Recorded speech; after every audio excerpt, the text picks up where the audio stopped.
বলতে পারবো না কিছু, আমি কাউকে কথা বলতে পারবো না। তুই এইভাবে জিজ্ঞেস করিস না তো, শুধু বন্ধু হয়ে তুই আমাকে ক্ষমা করে দিস। কেন ক্ষমা করে দেবে? একদিন একজনকে ভালোবাসি বলে কাছে টানবি, তারপর ভুল হয়ে গেছে বললেই বুঝি সেই দায় থেকে মুক্তি পেয়ে যাবে। বর্দা, আমি বাইরে থেকে তোদের সব কথাই শুনেছি। এই মেয়েটাকে তুই এভাবে ঠকাতে পারবি না।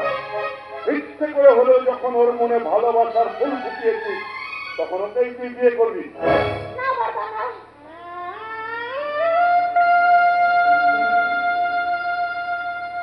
তা হয় না বর্দা।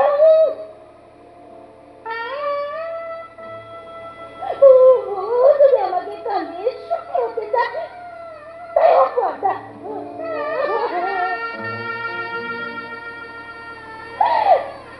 তোদের জল দিয়ে আমি ওর চলার পথ পরিষ্কার করে দেব।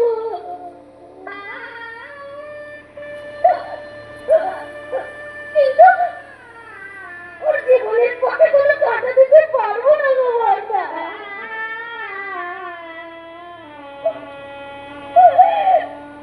কোনো কাঁটা দিতে পারবো না গো।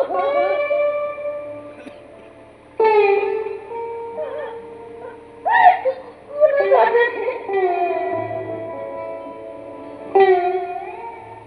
বাচ্চা বাচ্চা মেয়েটার মা হাসপাতালে শুয়ে আছে, এই সময় তুই ওকে এত বড় আঘাত দিলি কেন?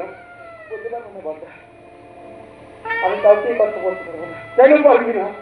তুই যদি ওই বড় লোকের মেয়েটাকে ভালোবাসিস না না না না বর্দা, ওই বন্দনার সঙ্গে আমাদের কোনো রকম কোনো সম্পর্ক নেই। তাহলে দয়ার সঙ্গে এরকম ব্যবহার করছিস কেন? আমরা তো মনে মনে ভেবে রেখেছি ওই একদিন এবারই বউ হয়ে আসবে। বর্দা, হ্যাঁ, বর্দা